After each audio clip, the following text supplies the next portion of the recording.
Good morning. I'd like to call the meeting to order, please.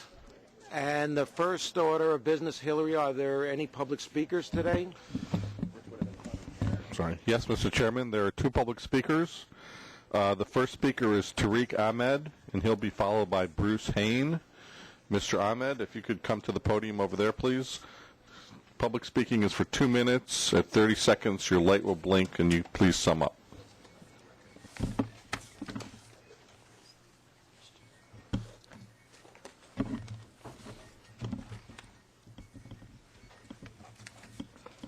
Good morning, all honorable board members. I'm working on New York City Transit as a station agent. My name is Tariq Ahmed. I'm this eye and ears on this transit system, the largest system in the world. But ours, they say, if you see something, say something. But I saw something and then I said something. And I was assaulted on the job on the July 4, 2010, and I was laid off August 13, 2010. And that's by my civil rights. I came back to this 2011 of June. But I came here to mention my point is I don't get the fair treatment from this transit because still owe money, and they stop my treatment. And the honorable judge on the worker compensation, the judge ordered it, my treatment must be continued, but transit authority, they stop my treatment. And so this is the chance to come to all board members here. So that's why I came here to notify my these things. And another thing, and I saw this now is the financial crisis. I saw this our union flyer. They want to this zero for next 3 years. They want to freeze, but they want to raise our health contribution. So if they think this financial condition is bad, they want to raise, they want to freeze our wage. So how come they want to raise our health contribution for $6,000 per year? And last night, our executive director, last night they spoke with this, our kickoff, and I am very appreciate for these things that finally we got one CEO, maybe that's he thinking about the employee. That's all. Thank you. Thank you very much, Mr. Ahmed. Next speaker is Bruce Hain.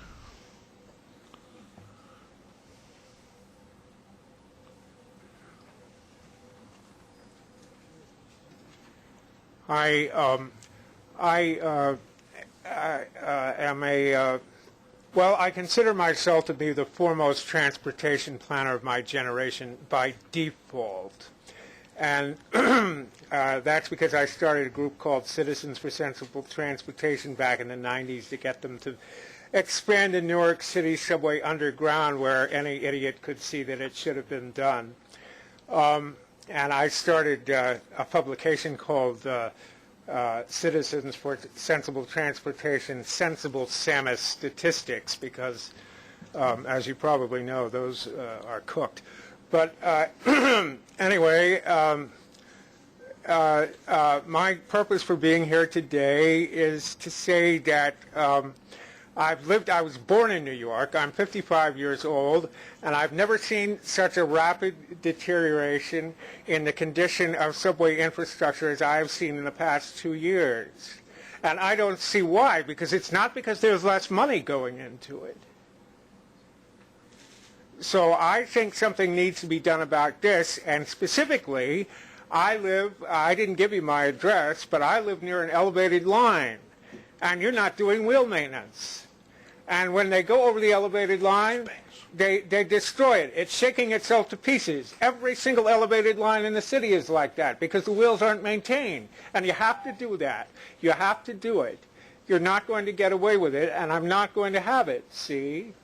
So if you don't start maintaining wheels by next month and show me some reason why, then you'll be compelled.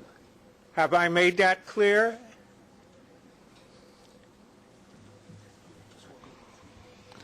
Thank you. That's the end of our public speakers.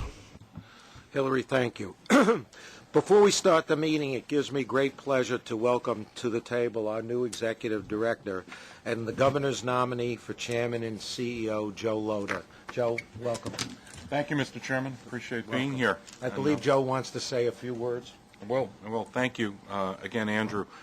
Before I start, I'd also like to thank Tom Prendergast, who, while he's not here, is representing me down at a meeting. At the present time, I want to thank him for his day-to-day involvement as the acting executive director over the last month. I'd also like to introduce Nuria Fernandez, who is the new chief operating officer for the MTA. Nuria joined us earlier this week. And just briefly, as a lifelong New Yorker and as a transit rider, it really is truly an honor to be back here at this table where I once stood, where most of the members are, or sat where most of the members are right now. I know what I'm embarking on is a huge responsibility. I'm actually looking forward to it because I believe the MTA is a very important part of the fabric of life of all of New York, not just the city, but the entire surrounding area and region. Our economy is as great as it is because the MTA is great. It brings everybody to work. It brings everybody home from work, as well as all of our school children to and from school. So it is very, very important. And I think, as being a rider, I think we owe it to our riders to run this system in a customer-friendly way as possible, both efficiently and effectively. And I think we have made enormous progress over the last couple of years. We should continue that progress. We do live in very economically distressed times. We do have questions about the depth of our revenues. We do have questions about the funding of our capital program. But most importantly, in spite of all that, we have to continue day in and day out to improve the quality of the public transportation that we survive. So with the good and the bad, I look forward to this job, and I look forward to serving you as executive director until such time as the Senate begins their confirmation process. Thank you. Joe, I know on behalf of the board we wish you a warm welcome and look forward to working with you and to making the MTA the most successful, as it is now, the most successful mass transit operation in the world. Joe, welcome. Appreciate it. Thank you. The next order of business is our approval of the minutes. The minutes of last month's meeting have been distributed to all members. Are there any corrections or omissions? If not, may I have a motion to approve the minutes? A second, please. All in favor? All opposed? So moved. I will go to report on the Committee of Finance, which I chaired. There is one non-competitive procurement in the amount of $200,000, and I move it. All in favor? Okay, so approved. There are three competitive procurements in the total amount of $6,049,000, and I move them. All in favor? Second? Excuse me. Second? Mr. Chairman, just on the public affairs contract, I wish to be noted as I'm recusing myself. Okay, Jim, would you note that Alan recuses himself? Okay, so we have a motion and a second, I believe. All in favor? Opposed? So moved. There is one ratification in the amount of $913,992, and I move it. All in favor? Opposed? So moved. There are three real estate action items this month, which are described in the board materials, and I move them. All in favor, please? Opposed? So moved. The Committee on Transit, Mark, would you give us your report? On behalf of the Transit Committee, I present the following for the board's approval. There are two procurements totaling $5.9 million. There is one non-competitive sole source procurement for a subway car air brake parts in the amount of $5 million over a 3-year term. The committee has recommended these procurements, and I move them. Second. All in favor, please? Opposed? So moved. There are no competitive procurements. There is one ratification in the amount of $938,543, and the committee recommends this ratification, and I move it. Second. All in favor? Opposed? So moved. And this concludes the Transit Committee report. Mark, you have the Bus Operations Committee. Would you please continue? So I do. Mr. Chairman, the Bus Operations Committee met this month, believe it or not, and we have the following report. There are no procurements this month, and that is our report. Very successful. Thank you. Very successful. Jim, the Metro North Long Island Railroad report. Good morning, Mr. Chairman. There are no railroad action items this month. There are two non-competitive procurements, both for Metro North, in the amount of $635,820. There are no non-competitive procurements for the Long Island Railroad and the MTA Capital Construction Program. Our committee recommends these procurements, and I move them. All in favor, please? Opposed? So moved. There are three competitive procurements for the Long Island Railroad in the total amount of $48.3 million, and one competitive procurement for Metro North in the amount of $30.4 million. There are no competitive procurements for the MTA Capital Construction Company. The committee recommends these procurements, and I move them. Second, we have a second. All in favor, please? Opposed? So moved. There are two ratifications for Metro North in a total amount of $13 million. The committee recommends these ratifications, and I move them. All in favor, please? Opposed? So moved. This concludes the report of Metro North and Long Island committees. What about the timeliness? Timeliness of the trains? You didn't make that report. It's changed. Changed. Okay. Alan, bridges and tunnels? Is that the problem? Okay. Mr. Chairman, Bridges and Tunnels Committee met this month, and we recommend the following. First of all, that there are no non-competitive procurements. Secondly, there's one competitive procurement in the amount of $200,000. The committee recommends this procurement, and I move it. Second, please. All in favor? Opposed? So moved. Lastly, there are no ratifications, and this concludes the report of the Bridges and Tunnels. Thank you. Thank you, Alan. I will report on the Corporate Governance Committee, which I also chaired.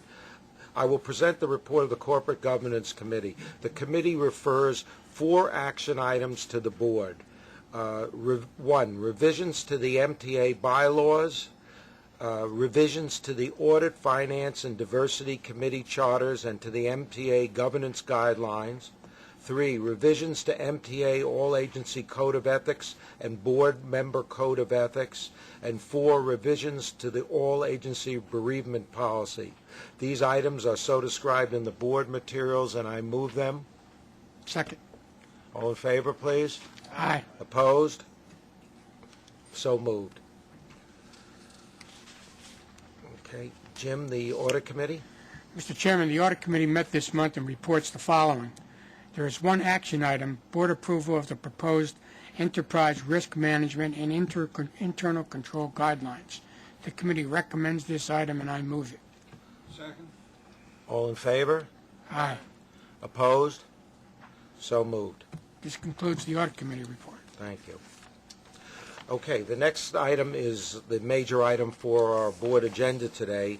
In a moment, Bob Foran, who's our Chief Financial Officer, and Linda Kleinbaum, Deputy Executive Director of Administration, will present the November financial plan.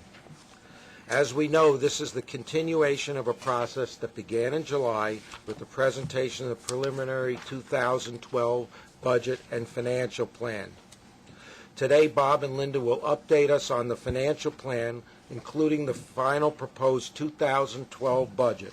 He will also provide an update on the capital program funding proposal that was presented in July.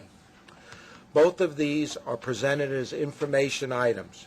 We will vote on the 2012 budget and financial plan in December, and the capital funding proposal for 2012-14 will be brought to the board for consideration in early 2012.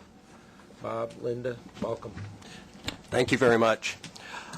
With regard to the capital funding proposal update, we went through it thoroughly back in July. One of the issues that did come up, though, was questions about the affordability of the debt that was to be included. So this update today will focus more on the affordability of that debt, and will also focus on kind of the path forward as we see it.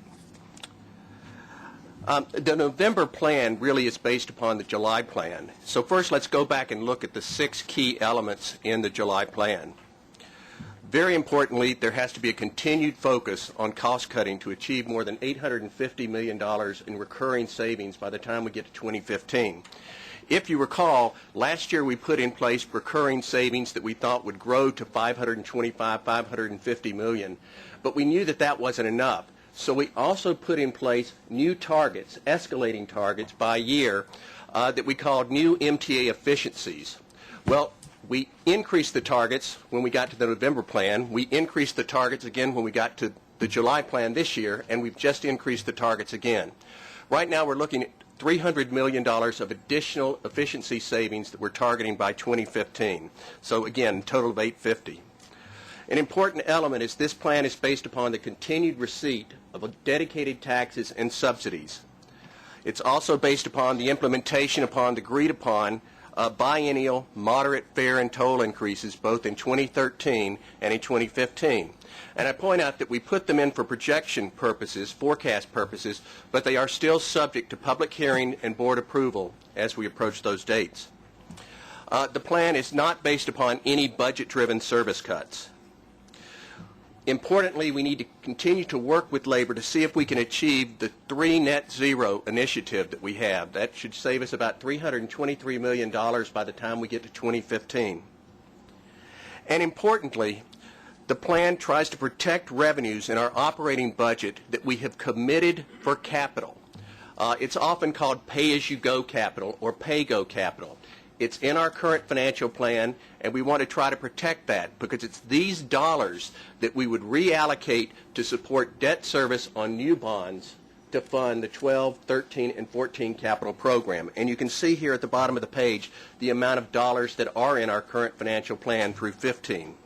Now, with all of that, this is where we stood on the right side at the end of July. We were looking at a cash balance at the end of the year about $170 million. And as you know, a cash balance gets rolled into the next year to offset the deficits. So we had about a $166 million deficit forecast for 2012. We were rolling this money forward and effectively still with a break even. A $125 million cash balance in 2013, that is the year where we're forecasting a fare and toll increase. We roll that forward, and then we still have a remaining deficit of about $54 million projected in July, and a $178 million deficit projected in 2015. And I do want to just kind of, again, frame it. Remember, we look at these things in a 5-year envelope because you can't look at 1 year separately from itself because this all does work together, and so we need to be aware of what future deficits are that we're going to have to address. Now, let's focus a bit on the cost cutting that has been done and that we continue to need to do. We must and we will continue our focus. Since 2010, we've done a number of things. You're aware of many of them. We cut administrative staffing at headquarters by 20%, throughout the agency by 15%. That saved $100 million a year in recurring savings. We've frozen the wages for our non-represented managers. That's about $28 million. We did it for 3 years. We're finishing it up this year. We rebid our health care for the first time, saving about $33 million. We set aggressive targets on paratransit. We've exceeded those targets thus far, and we have continuing savings that we're looking to through 15. Rationalized and consolidated IT over the 5-year window, it looks like about $77 million will be saved just from those efforts. Reduced our non-revenue fleet, $6 million this year, $10 million next year. Important. A number of other things that we list here, but in total, we're trying to achieve increasing targets of savings. And if you can see on the right side, this year we think we'll hit $686 million of recurring savings. That grows, as you can see, over time. The little white area at the top are targets for expenditure cuts that as of yet we haven't figured out what program we're going to address. We first set the target, then we examine those possibilities, and then we try to cut. But basically, we are continuing to move forward across the board identifying opportunities. And in total, by the time we get to 2015, we're on track to have more than $3.9 billion of cumulative cost savings. Well, where are we today? Since July, what's happened? We've had higher current and projected real estate revenues. As I said, our paratransit efficiency measures are working and the savings are coming in. Health and welfare, we had both a reduction in premium and our estimates in the out year are favorable. We've had debt service savings both this year and our estimates for future years. We're also, if you recall, including in our budget $100 million of a general reserve. We released half of that in the mid-year in the July plan. We're releasing $42 million of that now. We're still holding on to $8 million because of costs continuing from the early snowstorm and also potential storms for the rest of the year. We did have revenue loss and higher expenses relating to Tropical Storm Irene. That was about $49 million this year. We expect to receive recoveries from that next year from FEMA and our insurance companies, so we'll get the benefit then. But an important point is we are wanting to recommend increasing our general reserve. Our budget is about $12.6 billion on a cash basis. That means we're spending about $250 million a year on operating expenses, a week in operating expenses. A $100 million reserve really doesn't cover much. And I think it's only prudent to try to set a general reserve each year equal to 1% at least of our operating cash budget. So that would increase it to 125 next year and then small increments thereafter. Again, what does that do to us now in our projections going forward? Well, basically, we now have worsened the deficits in our out-year results. You can see that the cash balance that we thought was around $125 million in 2013 is reduced by $30 million. The deficit in 14 has increased by $70 million, and the deficit in 15 has increased by $30 million.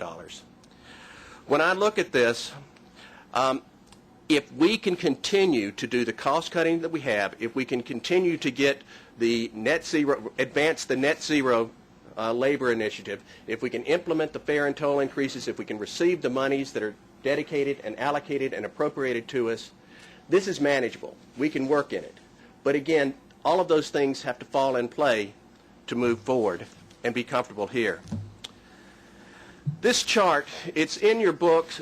What I've done here is I've summarized and condensed probably the most important schedule that you have in Volume 1. And it's the schedule that looks at our consolidated statement by operations. You have the 2011 November plan, the 2012 proposed budget, 13, 14, and 15. The top pink line just shows the operating revenues in each year. The next line shows operating revenues plus subsidies and dedicated taxes. The blue line comes down to what are our operating expenses. The next blue line adds debt service into the picture. We back out non-cash items because we keep our books on a GAAP basis, but we do our budget on a cash basis, so we back those items out. And the important line right here that I want to look at is the first yellow line. That shows what our deficit is projected to be in each year before we take some of these board actions that we're projecting. For instance, in 2012, the proposed budget, the deficit would be $160 million. In the next year, it's $527 million deficit. In 2014, it's $896 million of deficit. And by the time you get to 2015, it's $1,381 billion deficit. So how do we close almost a $1.4 billion deficit in 2015? Well, you see underneath in these adjustments, the first line item is the fare and toll increase in 13 and in 15. The amount of money we're projecting to raise in 13 is about $449 million. That continues on. The amount of money we're projecting to raise from the 15 when added with the 13, gives you $966 million of new revenue. That's what's necessary to balance these ever-increasing deficits. But it really begs the question, though, why do we have these increasing deficits? The board has asked it before, and we want to look at some of the reasons behind it. There are certain costs that are outside our control that are increasing at a rate much greater than inflation. A couple of examples would be pensions and health care.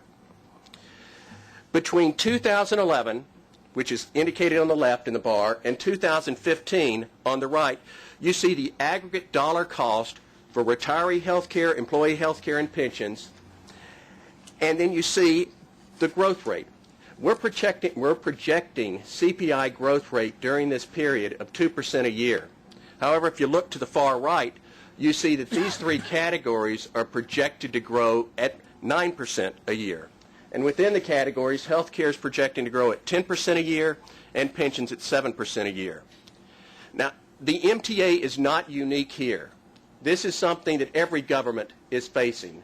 And in fact, the whole society is facing the health care increases. But let me point something else out. The difference between the total dollar cost in 2011 and the total annual dollar cost in 2015 is $880 million. Okay? $880 million is more than 90% of the fare and toll increase revenue that we're going to have in 2015.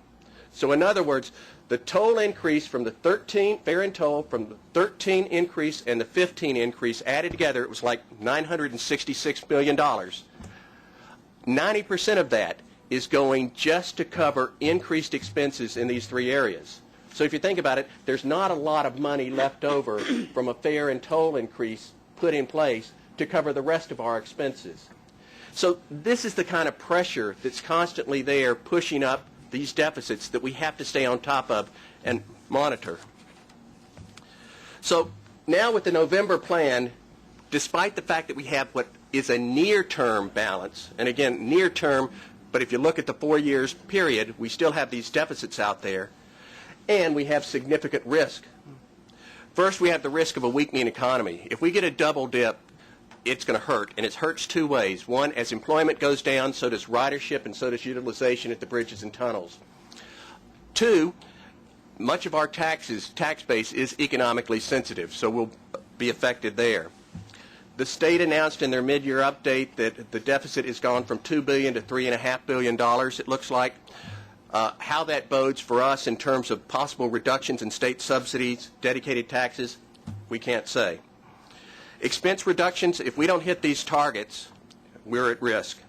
If we don't have a labor settlement that hits our net zeros, it's going to affect us. And two, the funding for our 2012-2014 capital program still has to be approved. Now, if we don't have an approved capital program, that puts it at risk of violating the terms and conditions under our federal full funding grant agreement. It also means that we won't have money to possibly fully fund our core investments. And those are the stated good repair, normal replacement, which really drive the reliability of our system. Not having a funded capital program puts it as a place where, frankly, our financial ratings are at risk. And two, it increases future maintenance costs for us as well. Let me try to quantify just one risk if I can, okay? If we don't get the three net zeros, you can see what happens to our financial forecast. 12 goes from being break even now to a $180 million deficit. A $130 million deficit in 13, a $508 million deficit in 14, $513 million deficit in 15. Just that one change has that much effect in terms of what happens to our deficits. So at this point, let me just kind of put things back together in context.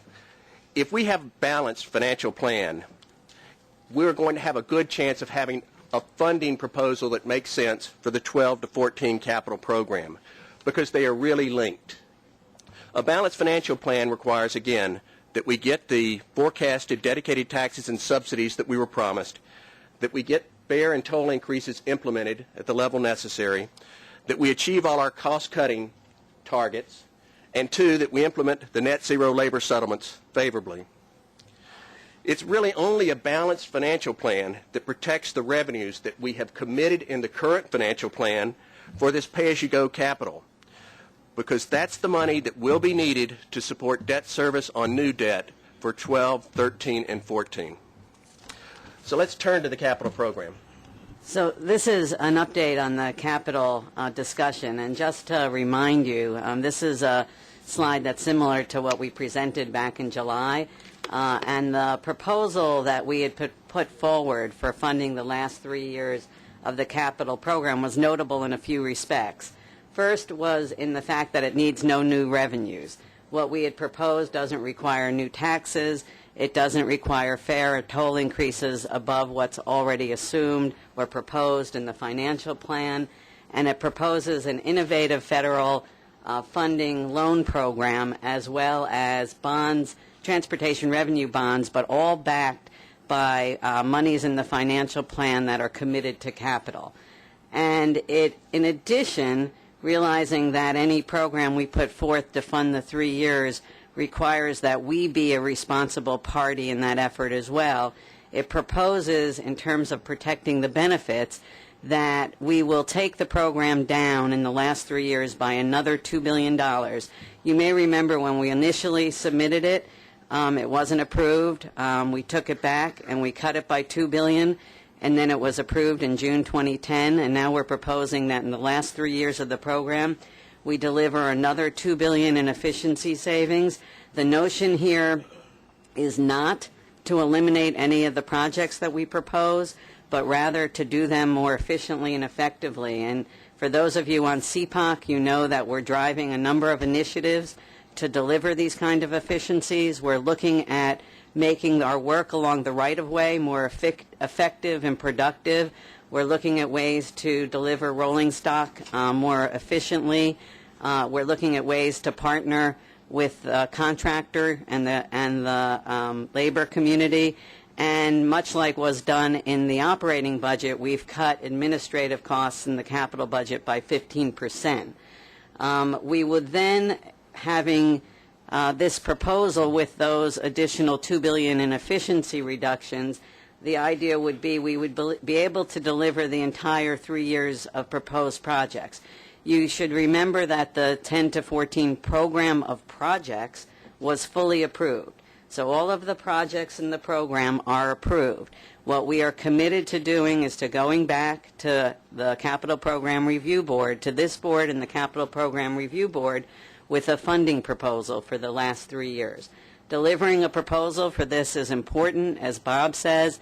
It protects the state of good repair investment that's so critical to the everyday reliability of the system. It delivers the mega projects, which are critical to the growth of the region, as well as maintaining our commitment to the federal government. And it also delivers an important boost to the economy of New York. I don't think, not just the economy of New York, frankly, but the national economy. Based on models that exist, the 12 to 14 part of the MTA capital program would support nearly 375,000 jobs. That's not direct jobs, that's all kinds of jobs, and generate about $48 billion in economic impact. The Building Congress says that a fully funded 2012 MTA capital program will account for between 20 and 25% of the downstate construction jobs in 2012. We are enormously important to the economic health of the region, and that's what the proposal we put forward tries to protect.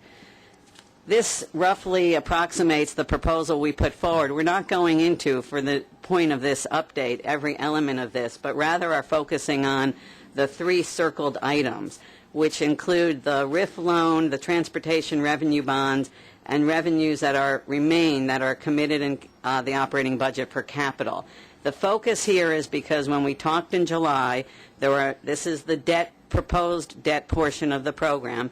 There were a number of questions about the affordability, and we agreed that we would come back and have that discussion. Even though there's not any action that's being asked for in the capital program, we won't be coming back to you with this for any kind of approval until early in 2012, but it's to present the information to indicate why this is a affordable proposal. And I'll turn it over to Bob to have that discussion. Thanks, Linda. Central to our funding proposal is $6.7 billion of new debt. 2 pieces of this new debt. $2.2 billion is a federal Railroad Administration loan called a RIF loan, Railroad Rehabilitation Infrastructure Financing Act. It's a very favorable loan, if we receive it, that is available for east side access. The terms of the loans are quite flexible. We can have longer maturities than we often sell. We can defer principal and defer interest until the projects effectively come online, go in service, which is attractive. We'd borrow at a U.S. Treasury rate, which right now is probably 100 basis points at least less than what we could borrow on our own in the marketplace.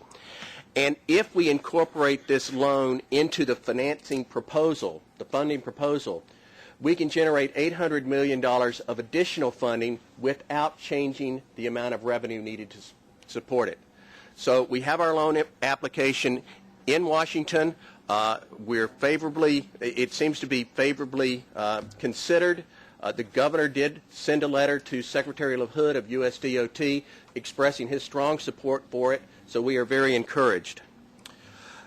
Complementing the 2.2 loan is $4.5 billion of MTA revenue bonds for the 2nd Avenue subway and for our core projects.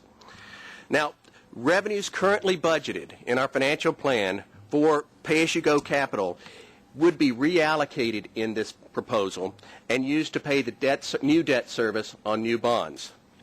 We think this strategy really is the highest and best use of these revenues right now, given the economic environment that we're in.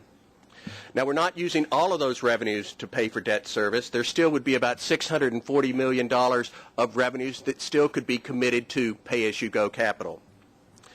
Now, because we're really just reallocating revenues between one category in our budget to another category, there is no top line or bottom line change in our operating budget or financial plan. And while we are increasing the amount of debt, I think we're going to show that the level of debt that we'll move to is a level that's reasonable. Again, we believe that this funding proposal increases what's available without changing the operating budget, and here's why. What this chart shows between 2012 and 2019, the revenues that are included in our financial plan, the height of the blue bar, that was to be committed to capital. So again, for pay-as-you-go capital. Now, we selected 2012 to 2019 because our history is that when we make a commitment, our expenditure level, the drawdowns of our monies for the project, typically is over a 7-year period. It's kind of shaped like a bell curve. It starts off low but gets very large by the time you get to year 3, 4, 5, and then comes back down. So this is a relevant range for us here. So you can now see this is the amount of money that is included in our financial plan that was committed to capital for pay-as-you-go. So we're going to try to use this money in a different way to increase our funding. So let's see what it looks like. The proposal that we're putting on the table is represented by the height of the bar in yellow. And you notice the height of the bar is exactly the same as the blue bar. We're not talking about any additional revenues in the budget. It's just how we use the revenue that changes. So what happens? In 2012, we're going to draw down the first tranche of a RIF loan, and we're going to sell MTA bonds. We're going to incur debt service, and you can see at the very bottom of that yellow bar that there's a little bit of debt service there, $7 million in debt service in the first year, which means there's $143 million of revenues that could be used for pay-as-you-go capital. In the second year, we draw down another tranche of the RIF loan, and we sell more MTA debt, so our debt service goes up to $41 million. Less pay-as-you-go capital there. And this is what continues. So in 14, we sell more bonds, we draw down the loan, and our debt service continues to rise. So by the time you get to 2019, we will have sold our $6.7 billion worth of debt or borrowed our loan from the Federal Railroad Administration, and the full amount of that money now is dedicated or allocated for debt service. Now, I will say that that debt service will continue on for the life of the bonds against which they're secured. The yellow portion on the front end, again, is still revenues in our operating budget that's available for pay-as-you-go capital, and that adds up to about $640 million. So between the amount of bonds that we can sell, 6.7, and the amount of pay-as-you-go that's still left over, we have $7.3 billion worth of funding, which is more than twice the amount of funding that we would have if we just used that pay-as-you-go capital, which is equal to $2.9 billion. There is no way of denying or escaping the fact that we are selling more debt. But I think one thing that people aren't aware of is how much debt we repay at the MTA every single year. This chart shows total debt service forecasted for 2012 to 2019. And it includes the existing debt that we already have. It includes authorized and approved debt that we have yet to sell. And it includes the debt in this proposal that we're presenting. So it's everything. The height of the bar, again, is total debt service. The lighter yellow is the amount of interest that we're paying every year. But the darker yellow, the gold, is the amount of principal that is being retired, bonds that are being repaid every single year. And as you can see, it increases over time. And during this period, we will repay $7.1 billion worth of debt. So again, we are selling more debt, but we're repaying a significant amount of debt each and every year.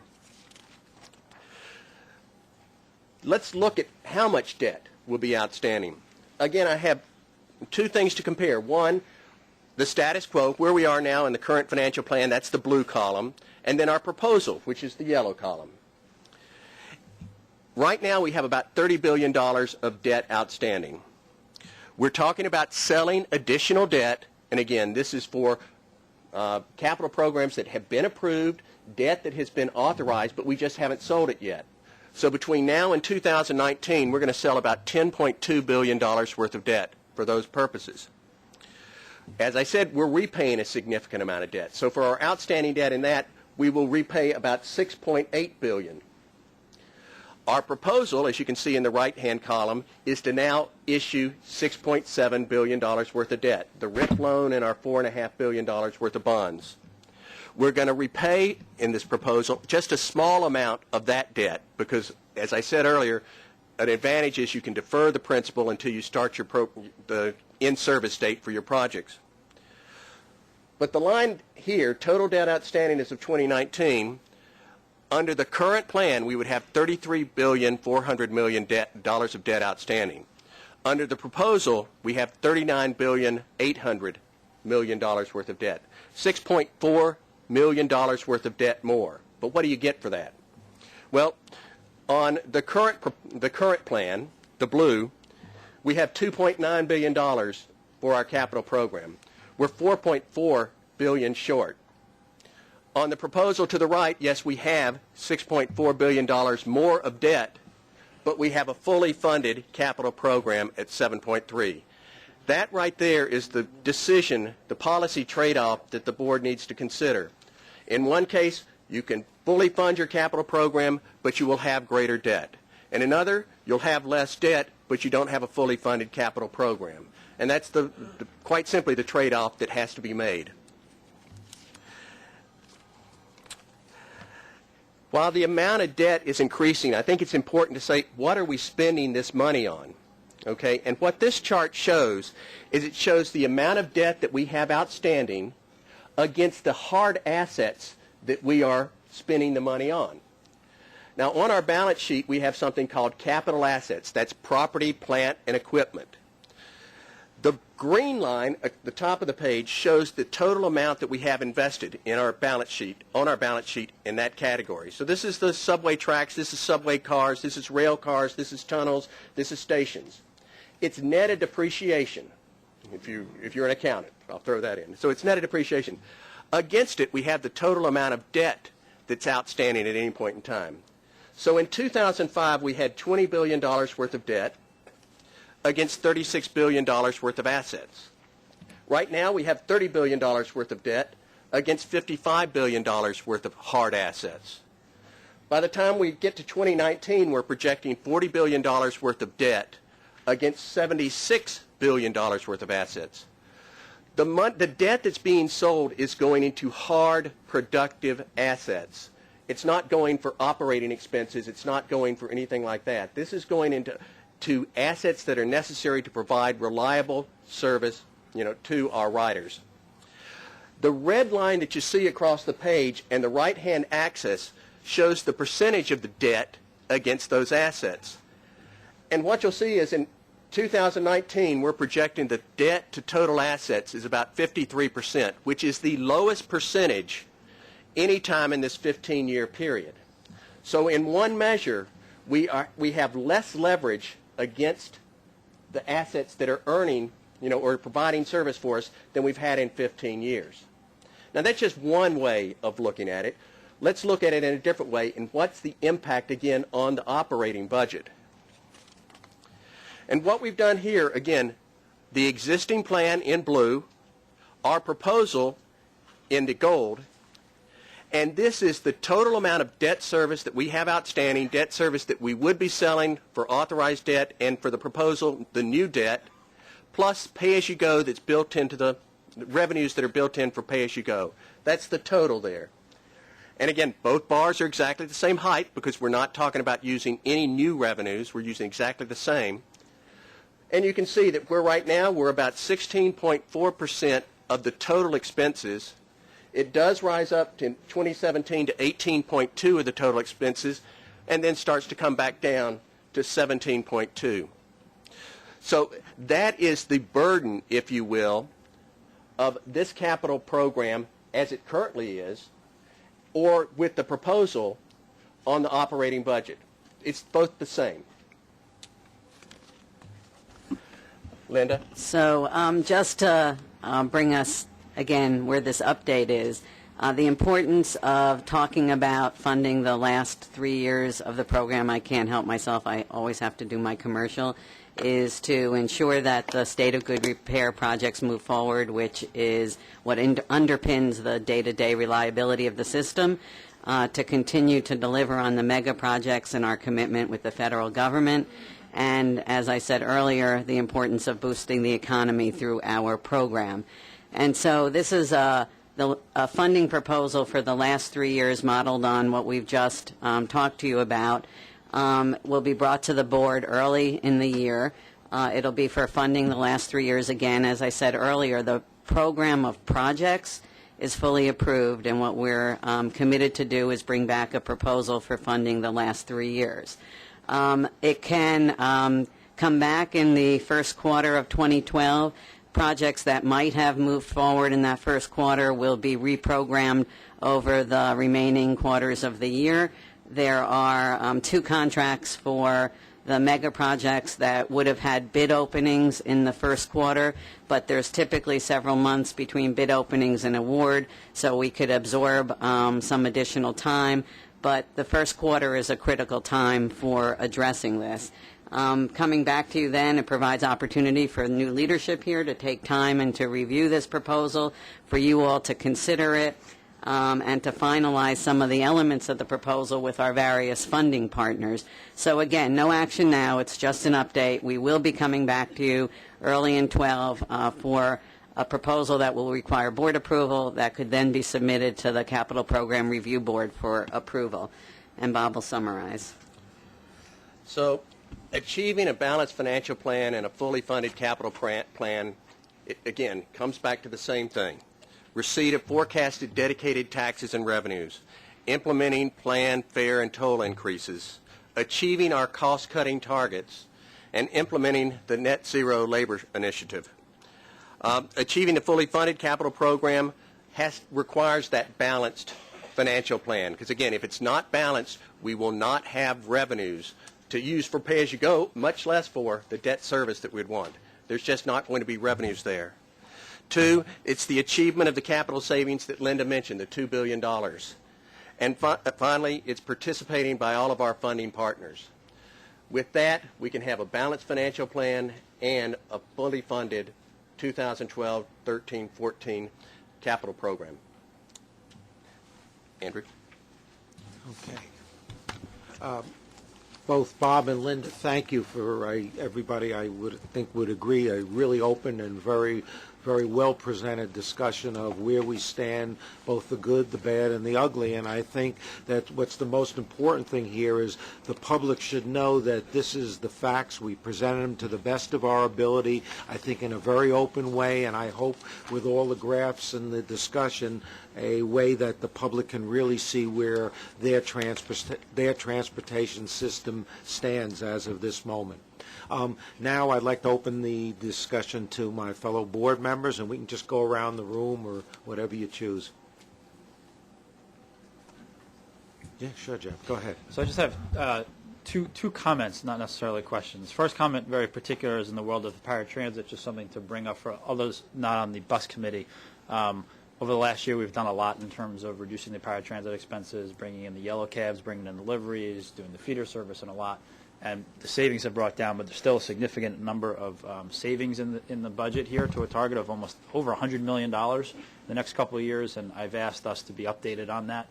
Since it's very aggressive, I think we can do that. There's a lot that has been done, but there are still a lot of ideas that are floating around out there that haven't yet been implemented, which I think will need to be implemented in order to achieve those numbers. On a more general sense, we've had many discussions offline about the financial plan and the capital budget. And I guess first I need to congratulate you guys in doing the mission. And I think the mission that we were asked to do is, given the resources that we've been provided, given that there's no new resources or manna coming from heaven, how do we come up with a plan that doesn't impact our financial plan and at the same time fully funds the capital budget? And I think, this is a really good approach to do that. But I do want to put that in context, is that when the capital plan has always been done, it's been done at 5 years at a time historically. And, we're always due for new things. And Albany, our funding partners, really get involved in that process. And as we remember 2 years ago, I think it was 2 years ago, maybe 3 years ago at this point, there was a plan put in place to solve both the operating budget and the following 2 years of the capital plan, with the current thought that maybe at that time there'll be new revenue, we can have that conversation. Clearly that hasn't happened. And I only bring this up because I'm putting in that context. While this may not be the best thing, because history will turn around 10 years from now, as we said 2 years ago, that at a time when you needed to fund your capital plan, you borrowed. History's got to show it's because manna didn't rain from heaven, and our funding partners are not coming through. They have their own problems, and I'm not saying they should or they should not, haven't come through to fund that capital plan as typically has been talked about. It's just a perspective that needs to be put on here, because I know people have a lot of concerns about more debt and more debt and more debt. I think the MTA is faced with a choice, as you said. Do we fund the capital plan or do we not? I don't want this same board 10 years from now blaming us today, or whenever we vote on this, that all our problems are because the MTA issued more debt, because we've done that before. I think this is a very interesting way to do it. It doesn't impact the financial plan. I think it's very creative, and I think it's helpful. But that's a perspective that we all need to remember as we think about the funding of this capital plan. I don't know what else to add to that, except history's got to look at that. This is not necessarily the best way to do it, but it's the only way that we have and the only tools that we have in order to make sure that the plan and the program stays intact over the next several years. Anybody else like to speak? I just have a question. Go ahead, Andrew. You go, and then Mitch and now, and we'll get everybody. Both Bob and Linda mentioned the importance of maintaining the integrity of the facilities, and I'm just wondering if this plan envisions the same level of inspections of the infrastructure or an increased level of inspection. I mean, you heard from one of our public speakers today about his experience with the elevated structures.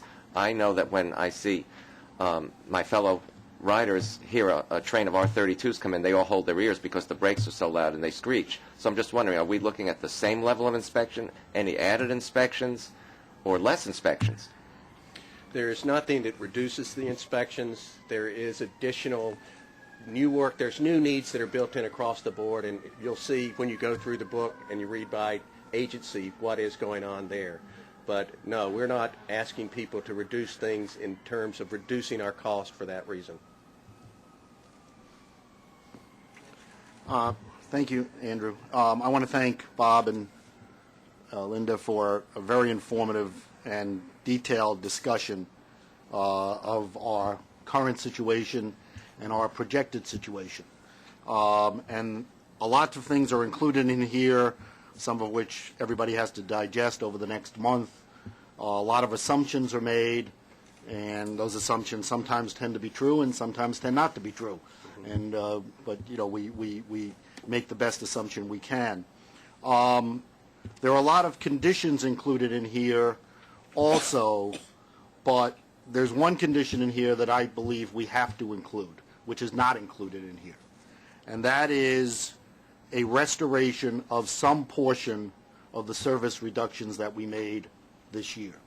I think that is absolutely essential for this board to use some portion of the amount of revenues that would otherwise be included in next year's budget in a different manner.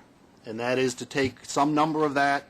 I would recommend 20 million of that number, 1/9 of the amount. Divide that amount among the Transit Authority and the two commuter railroads and allow the presidents of those agencies to restore what they believe, in their opinion, are the highest priority restorations necessary. I think that allows us to do two things. I've always felt on this board we have two fiduciary duties. We have a fiduciary duty to the finances of the agency, which clearly have been pointed out, and we have a fiduciary duty to the riders in the region. And I believe that by restoring some portion of what we cut last year, or cut this year, we can allow our fiduciary duty to them to also be achieved. I do not believe we could afford all of the restorations, or I would have asked for them. But I believe a portion of them should be funded and can be funded in this plan based on the assumptions that we make, and that would be something that I would hope could be included before we vote on this plan in December.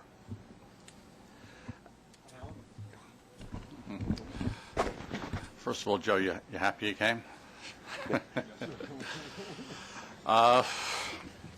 After we had the individual presentations, or somewhat individual presentations of this plan, preview of today's meeting, I left with a thinking of Ralph Waldo Emerson's quote, "Consistency is the hobgoblin of little minds," with respect to some of our problems, and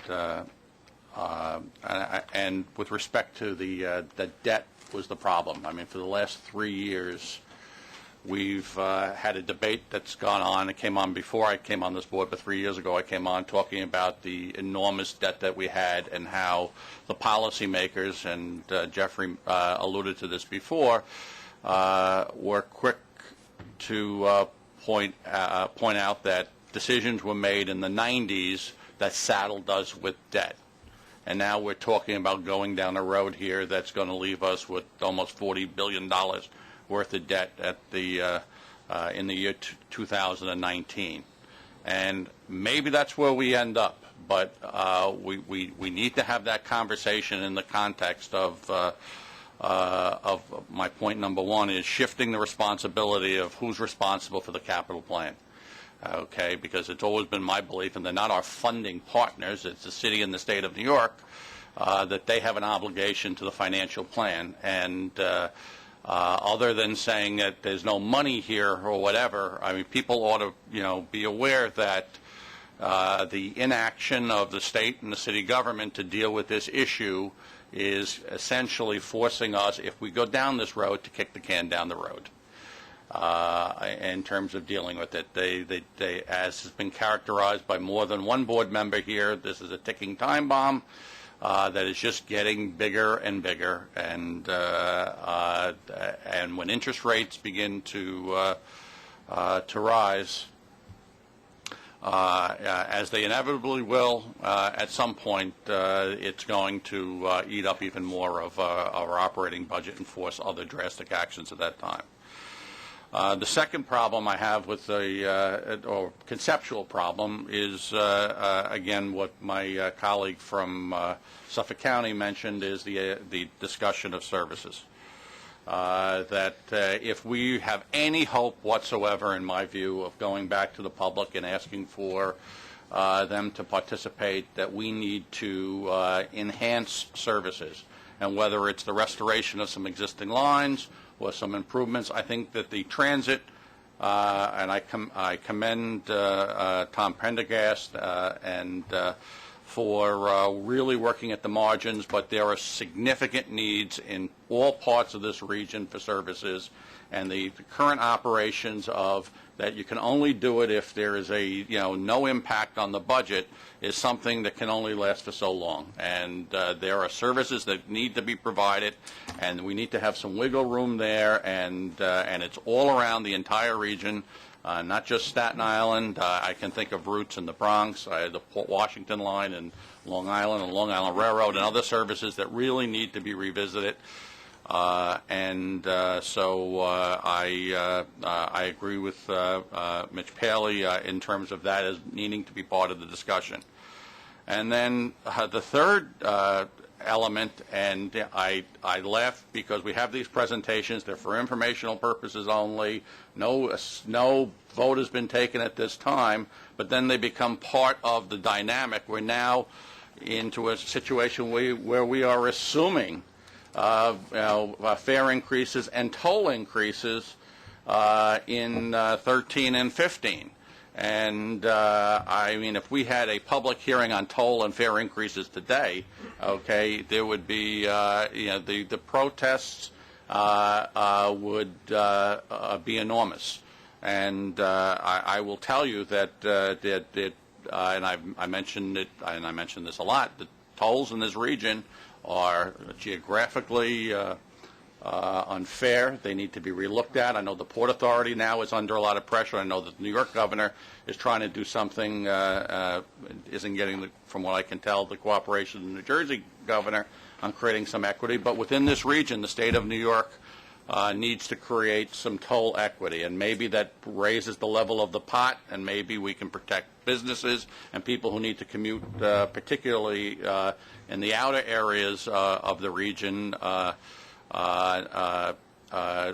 Maybe the toll should be higher going into Manhattan, but maybe there should be freer commerce among some of the other areas, but that there should be a collection that is more fairly geographically proportionate.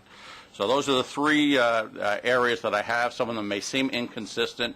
I think that there are significant policy issues involved, and I look forward to a healthy and spirited debate on all of these issues. Thank you, Mr. Chairman.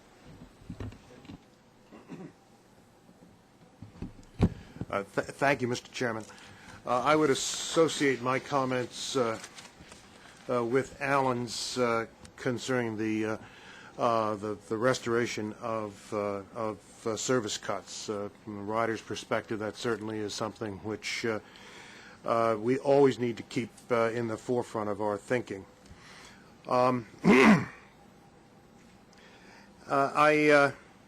have maybe three additional points to raise. One,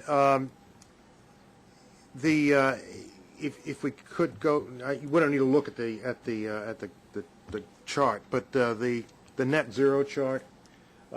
Just a question: what does the lack of a net zero imply in terms of the expected of the increases that would be there? The kind of baseline analysis originally was cost of living increases. So it's cost. It's just not stated on there. Just for the record, that it's cost of living. Another question is, was the RIF program available in the past, and if so, was it reviewed as part of our capital planning? The RIF loan's been available, I think, for 5 or 6 years. We did have an application in for PTC, Positive Train Control. That application was there, and we had our own issues as to the speed at which we wanted to move the application forward.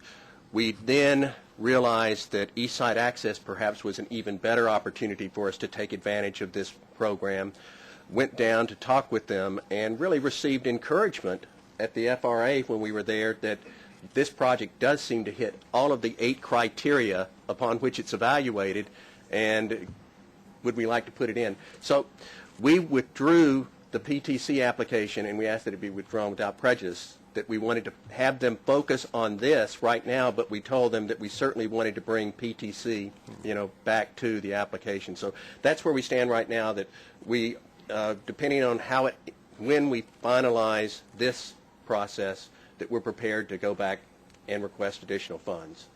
So what you're saying then is that the RIF loan process and as a source of funds had not been considered and for East Side access and rejected in the past for if you will, philosophical reasons. No. That being said, the cautions that I would raise are that regardless of how we view the package that's been put forward, I think in the end, we come down to an issue of whether financial flexibility is maintained within the system and whether it is either increased, decreased, or stays the same. My suspicion is that our financial flexibility may be reduced in the future, and that's the thing that we have to be extremely careful about. It is something which rating agencies are certainly going to raise. It's something which we need to examine in the light of the financial flexibility that exists in other transportation properties around the country, and to be sure that that we don't put ourselves in a hole which we and create a situation which we just hand off to future boards, because it's not just the boards that assume that that responsibility, but I'm afraid it will ultimately devolve upon the riders as the funder of last resort when and if these strategies turn out not to be as we hoped, and that is something which we as rider representatives are certainly keyed into and very concerned about.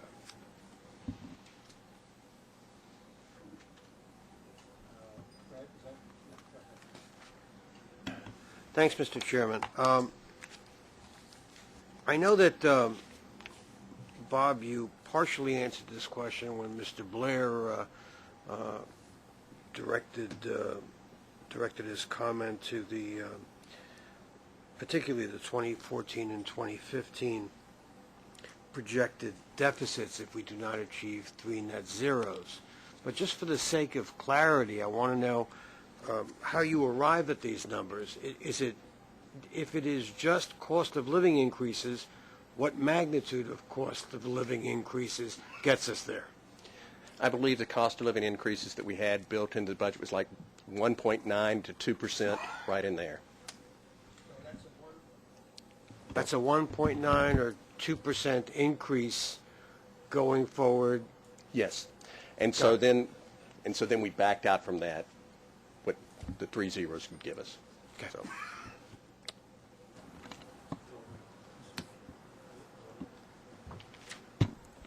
Yeah, well, I think you made a persuasive case that, you're making the best of a bad situation and you're not, given other alternatives, maybe you'd make other decisions, but the debt burden in the big picture you don't find as especially alarming.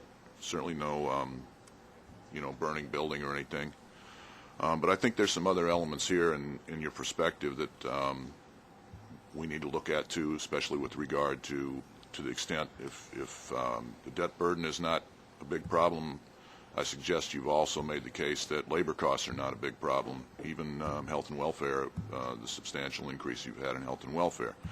Over the period of the last 10 years, labor costs as a percentage of operating expenses have fallen from 73% to 53% during this same period of time. Those of you who negotiate agreements, and I think a lot of you do, you know that those health and welfare inflation numbers you built into the projections going forward that's the history we've lived with for the last 6 or 8 years. And I could ask you what percentage of labor costs do you think in 2019 will labor costs be of operating budgets if it continues to fall in the way it it's falling, but that's sort of a cynical question. I just think that you've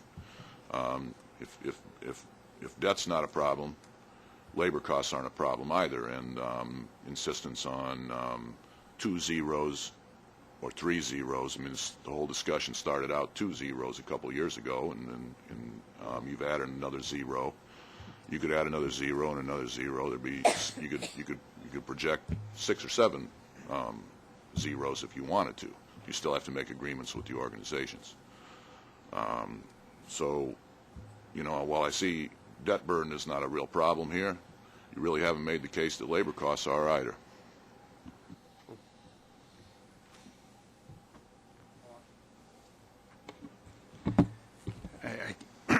Just 2 comments. One, of course, as any service organization, we would like to have better service, and for us the immediate issue is this question of whether we can put back the cuts in service that we've been obliged to make up to now. I think that you have to keep in mind that the economic situation that we continue to be in, at best, looks forward to very moderate growth. And what that means is that our built-in tax support structure basically probably isn't increasing in terms of what it might be expected to give us at a rate that is keeping up with basic growth in costs. That's true to a degree for us. It's very true for both the state and the city that we look to for additional resources. When you look at the context of the state and the city, both of them are looking at further reductions in what they can pay for in terms of maintaining the current level of service.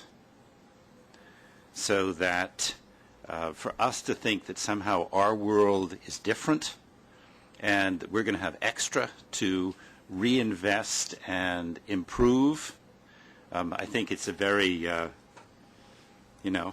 course that's something we want to do, but in reality whether that's really available to us and will be available to us over the next months, I think is a problem.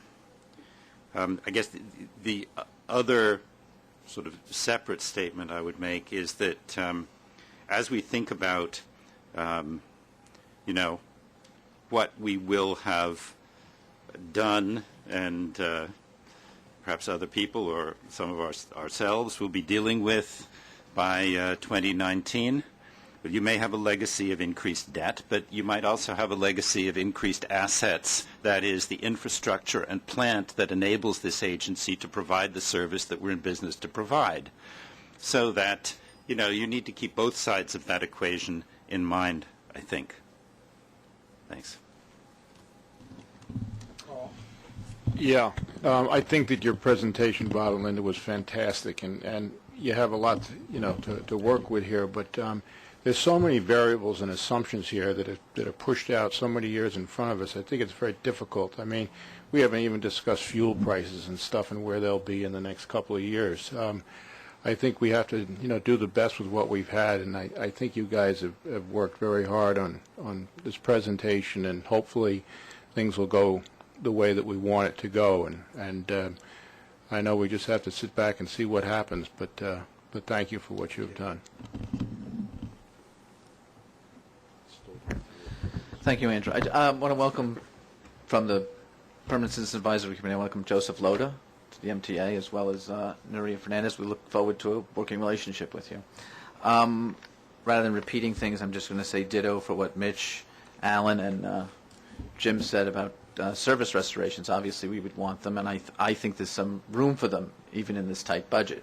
I think it's important to do that, to say that we want to provide service and to get people to rely on the MTA to to be able to provide consistent service. I do have some questions regarding, I quickly looked through this, regarding revenues. I noticed the PBT in particular is predicted to be flat through 2015. I just wonder why that's so.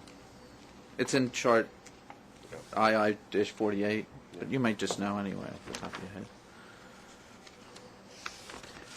Yeah, I don't know the, the details of the forecast. All right, The that one- and yeah. it's just also we changed the MRT. You probably know better. We've decided since the July plan we say that we're predicting the MRT to be much less. Is that's consistent with the city, or is there a reason for that? Okay.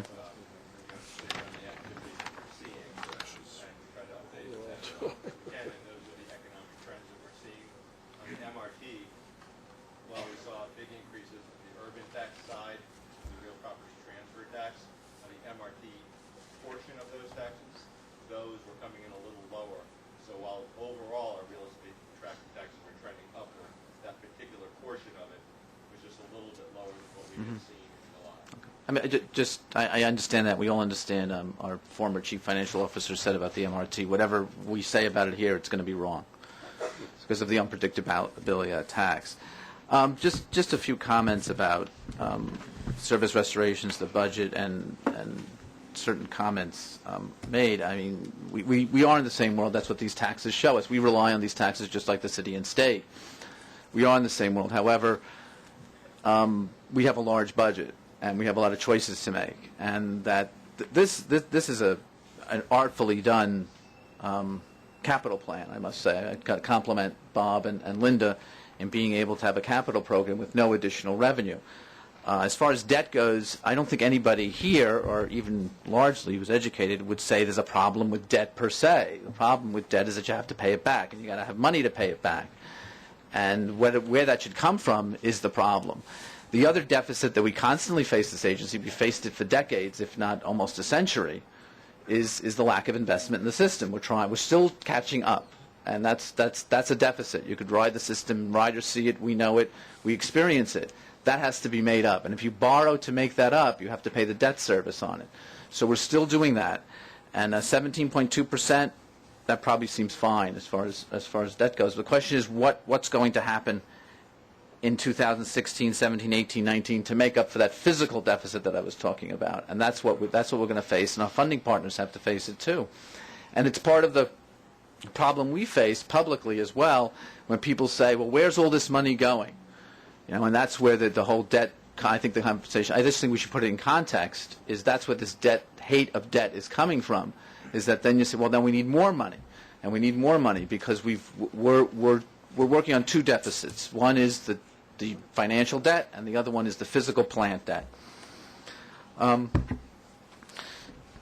I think it was it's artfully done, I must say, to get us to a place where we have to invest in the system. There's no doubt about that. And we could do it here with our assumption of fare increases and whatever. In conclusion, I want to say I do support, and obviously, service restorations. We may not be able to restore everything. There may be some things that we should not restore. But to improve service, to show the rider, because they had to pay fare increases, and they'll have to pay fare increases in the future, that we're working for them, is extremely important to gain reconfidence in our agency. And I think we should look to see where we should improve service, even if it's a small amount. There's certain things on the Long Island Railroad in particular, Port Washington branch service, which should go to half-hourly service. The ridership is just too great. Anyway, thank you. Yeah. First, I'd like to say it's such a thrill to not be the only one advocating for more service around this table. It's rare and it's wonderful. It's really tough to ask the public to pay more and get less. That was the case during the June 2010 service cuts. The payroll mobility tax had recently come in, and people were screaming about it. And then what did they get for their money? They got less service. So this budget is delicately balanced, artfully done, but there is money being placed in places where, as Commissioner Pally would say, I cannot believe that at least $20 million of restorations couldn't be found in this. And that would send a real message to riders that even in tough times, we're trying to do what's right by them. I think it also would send a message to those members of the legislature that would like to do away with the PMT, that at least we're trying to give them something for that additional money.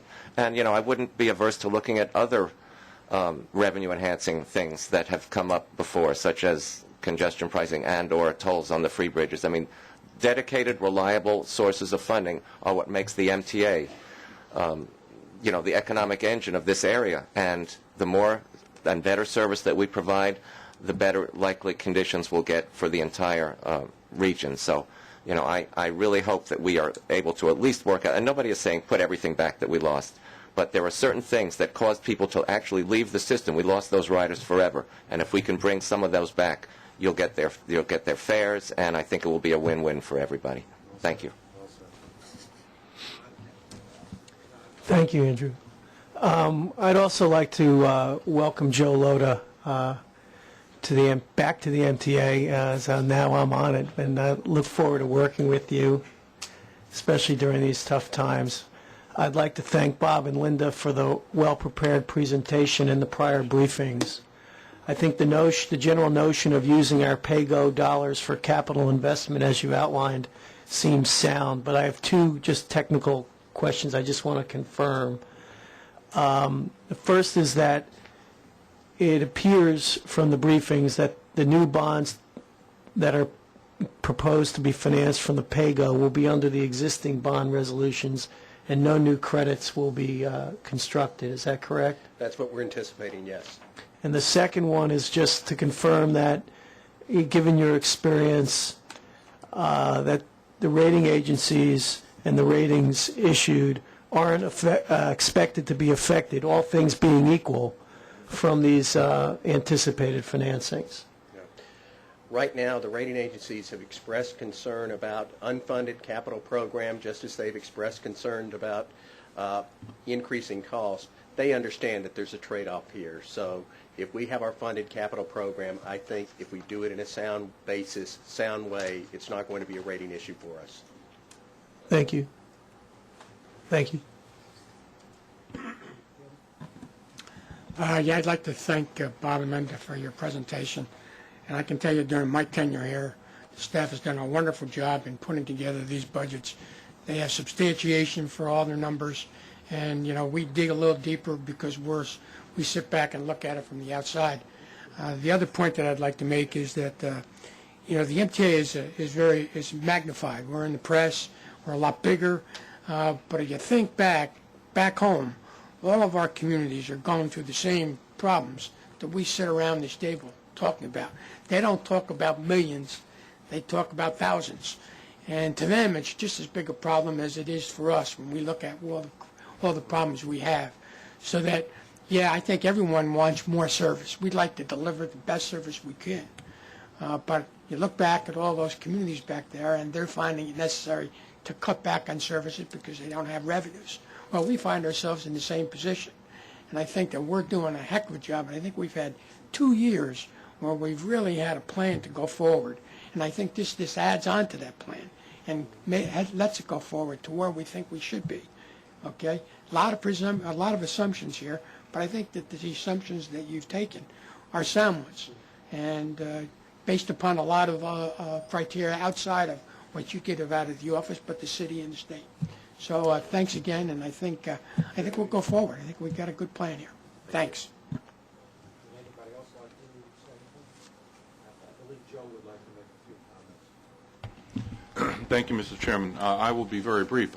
In listening to all of the comments from the members of the board, would like to talk to you about the fact that, you know, in the last 2 days, not a moment goes by when I don't think about the budget, both the operating budget and the capital budget.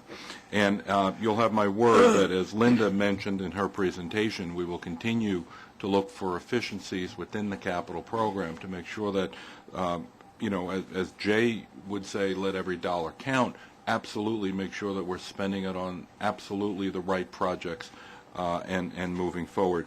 As far as our funding partners are concerned, we'll be going to Albany. We'll be working here in New York City with the mayor's office on new and innovative ways to find additional funding. Not a day will go by when that doesn't happen. I have always viewed the budget, both an operating budget and a capital budget, as a living organism. It requires daily involvement, day in and day out. And while we'll bring to the information to the board on a monthly basis, it's one that we have to be flexible. We have to understand the realities of the world, both the positives and the negatives that will go by with this. And as all budgets are, they're fragile when they're put together. They're based on assumptions, and those assumptions become reality on a day-to-day basis. And we will keep you informed as to where it all stands. Thank you. Just three comments before we adjourn. First of all, in the operating part of the budget, there is, as Bob said many times, there's $850 million approximate in cuts in there, of which about $300 million are not realized at this point. And I think, as Joe said, and I know he's committed to this, we have to make sure we don't slip backwards in realizing those cuts. Otherwise, the budget is going to be in jeopardy. There's no question. This is $850 million a year. In a cumulative fashion is a heck of a lot of money and a big part of this budget. The second thing, Linda very rightly said, there is $2 billion of presumed efficiencies and savings in the capital plan, which is a very big number. I guess it's what, 10% of basically 10% of the plan, and that is unrealized at this point, and it's something that we just can't leave there as a fluff number, a plug number. This is going to take some real working to make sure every dollar of the capital plan is used properly. And the third thing is, like everybody, I mean, being here, we all want to do as much as we can for the riders, and I think that's sincere. But as Mark rightly said, we're in a very uncertain time. This is a very perilous budget, and I think it's very premature at this time for me to think about restoration of cuts, but that doesn't service cuts. But that doesn't mean that, as Joe rightly said, this is a work in progress and process and has to be looked at in the future. But I think right now it's really premature in my feelings. So anyway, thank you very much. I'd like to have a motion, please, to adjourn our meeting. Motion. Second, please. All in favor? Aye. Meeting is adjourned. Thank you all.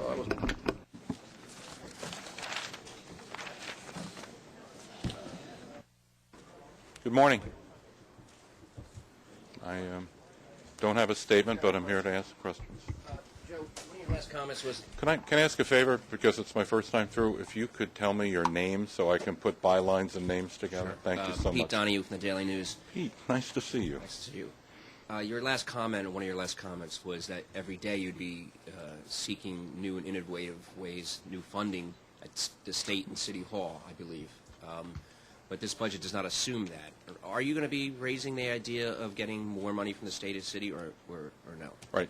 What I did say, Pete, was every day I would be thinking about our financial plan. I then went on to say that I will be working with the state and working with the city on the possibility of alternative funding sources. I can't lose sight of the fact the amount of time and the amount of lobbying effort necessary has to be constant.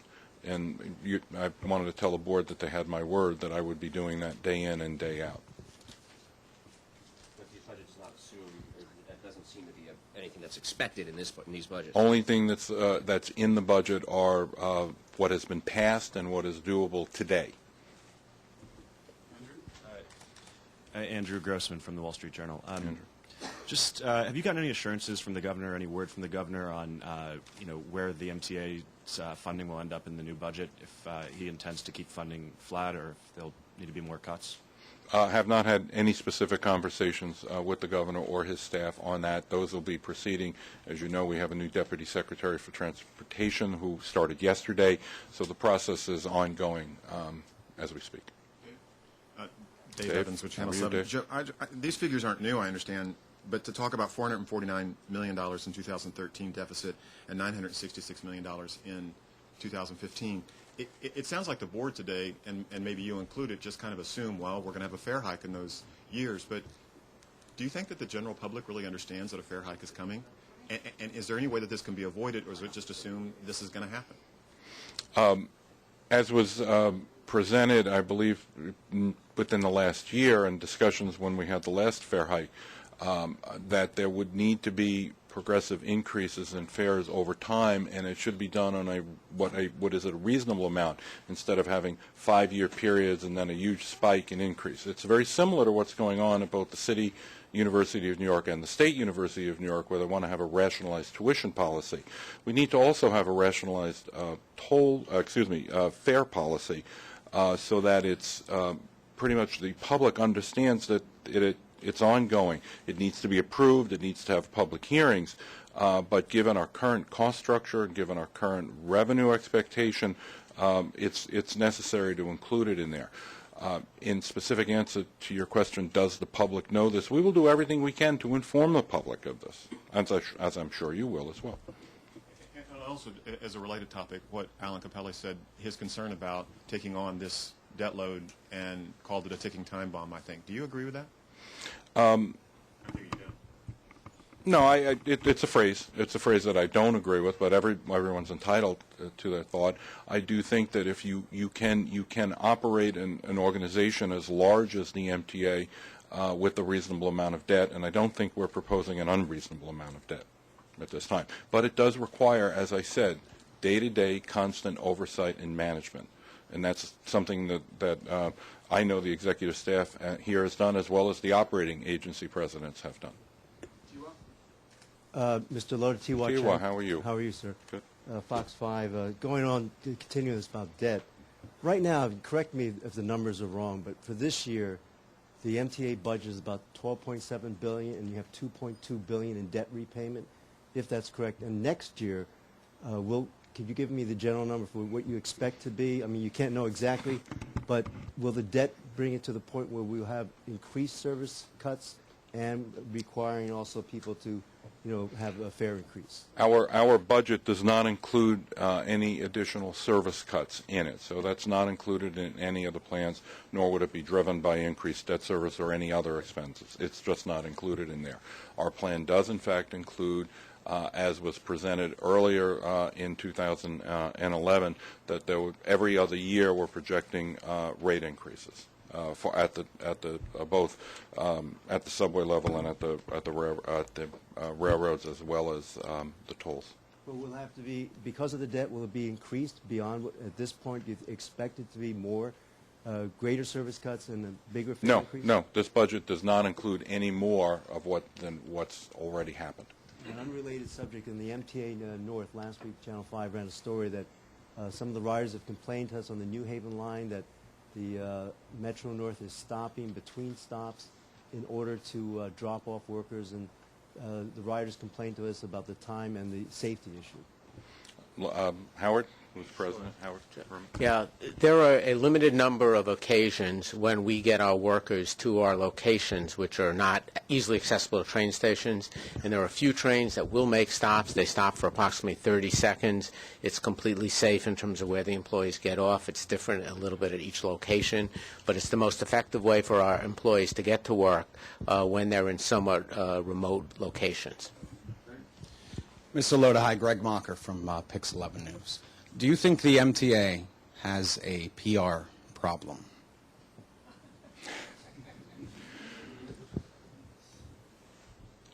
No, I don't think it specifically has a public relations problem, but I do think the good that the MTA does and all of the operating agencies sometimes fails to get above the horizon, because when you think of the number of people who ride on the MTA and go over the bridges and tunnels every day, the almost 8.5 million people that are in the system on every single day, it is absolutely amazing. And we'll focus, and at times, the news organizations will focus on those things that go wrong, but rarely, if ever, do they focus. It doesn't sell newspapers or have newspaper. Or ratings. Or ratings, thank you. That's what I'm looking for, the word. It doesn't have ratings to talk about the good that happens. So, do I think it has a public relations problem? I think it needs to focus on the good that it does and how important the MTA is to the economy of the region, because it's critical. And it is something that people care about, too, which is why I keep asking the question. I do have a question about a decision that you made. You eliminated the efficiency expert, the managing director position. Why did you decide to do that? I'm in the process of restructuring at the executive level the MTA positions, and I think it's premature to talk about whether or not it's radically changed or not. But efficiency will be something that I will focus on, and that everyone at the executive level will focus on day in and day out. Hi, Alfonso Castillo with Newsday. On Long Island Bus, something specific obviously to our readers, there was a hope by some that your entry to the MTA could signal an opportunity to reopen negotiations to keep Long Island Bus under the MTA banner. Can you talk a bit about that? I've known about what's been going on with Long Island Bus, with Nassau County and the government at Nassau County, and I'm not sure that the direction that the Long Island Bus situation is going in is going to change that much. There was a contract, there's legislative process that's going on. You know, the MTA stands ready to do what's necessary to help Nassau County and their contractor in this transition process. But I think at the present time we are looking at it as a transition process. You kicked off negotiations with the TWU yesterday, and you got a little love from them. But then whenever you talk about the budget, whenever you get reports about the budget, you hear 3 zeros, 3 zeros. How are you going to reconcile those two things? Look, you know, I'm never going to negotiate in public, but I will tell you that we will, behind closed doors. There are some things that we'll agree on, and there's probably going to be a lot of things we don't agree on. John Samuelson said that yesterday. I'd like to not keep it. Would like to avoid, you know, having personal animosity between the organizations going forward. But yeah, it's going to be a tough road to hoe, and as we get closer and closer to January 15th, more and more information, I'm sure, will come out about that. John has my commitment, and it's reciprocal, that we're going to try to do everything to negotiate on an open and honest basis. And as you said, it's just started. Hi, I'm Jen from with the New York Post. Hi, Jen. You kind of already answered this a little bit, but I'm just wondering, how optimistic are you that you're going to get these 3 zeros? I mean, they're very integral to your budget, so, how hopeful are you? It kind of reminds me of the days when I was the city budget director. Have to be optimistic about everything that I do, because that's how you get things done and how you get to move things forward. And as I said earlier, that I'm not going to negotiate in public and talk about labor negotiations in a way that is different than anything that I've discussed, what we'll be discussing behind closed doors with the union. Thank you.